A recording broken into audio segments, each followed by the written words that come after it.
അടുത്ത മാസം ആരംഭിക്കുന്ന ട്വന്റി ലോകകപ്പിൽ നിന്നും ബംഗ്ലാദേശ് ടീം പുറത്തായതിന്റെ പിന്നാലെ പാകിസ്ഥാൻ ക്രിക്കറ്റ് ടീം ലോകകപ്പ് ബഹിഷ്കരിക്കുമെന്നുള്ള വെല്ലുവിളി ഉയർത്തിയിരുന്നു.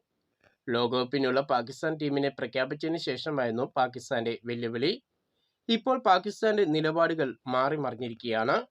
ലോകകപ്പിൽ പാകിസ്ഥാൻ ടീം കളിക്കുമെന്നും ഇന്ത്യക്കെതിരെയുള്ള മത്സരം മാത്രം കളിക്കില്ല എന്നതാണ് പുതിയ നിലപാട്. ഇതോടെ ഇന്ത്യ പാകിസ്ഥാൻ മത്സരത്തിന് അനിശ്ചിതത്വം വന്നിരിക്കുകയാണ്. ലോകകപ്പിന് മുമ്പ് ICCയെ സമ്മർദ്ദത്തിലാക്കാനുള്ള നിലപാടുമായി പാകിസ്ഥാൻ നിൽക്കുമ്പോൾ പാകിസ്ഥാൻ ക്രിക്കറ്റ് ടീമിനെ ട്രോളിയിരിക്കുകയാണ് ഐസ്ലാൻഡ് ടീം.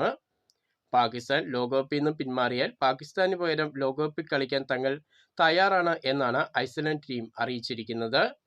പാകിസ്ഥാൻ പെട്ടെന്ന് തന്നെ തീരുമാനമെടുത്താൽ ഉടൻ ഐസ്ലാൻഡ് ടീമിന് വിമാനം കയറാൻ കഴിയുമെന്നും ഐസ്ലാൻഡ് ടീം പറയുന്നു. അണ്ടർ-20 ഏകദിന ലോകകപ്പിൽ പാകിസ്ഥാന് സെമിയിലെത്താൻ ഇന്ത്യക്കെതിരെ നടക്കുന്ന മത്സരം ജയിക്കണം.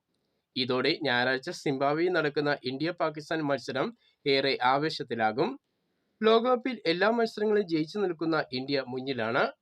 ഇന്ത്യക്കൊപ്പം ഇംഗ്ലണ്ടും പോയിന്റ് ടേബിളിൽ മുന്നിലാണ്. എന്നാൽ മറ്റ് ടീമുകളെക്കാൾ റൺ റേറ്റിൽ ഇന്ത്യയാണ് മുന്നിലുള്ളത്.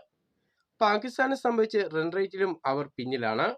അതിനാൽ ഇന്ത്യക്കെതിരെ നടക്കുന്ന മത്സരത്തിൽ വലിയ വിജയം നേടിയാൽ മാത്രമാണ് പാകിസ്ഥാന് സെമി ഉറപ്പിക്കാൻ കഴിയൂ.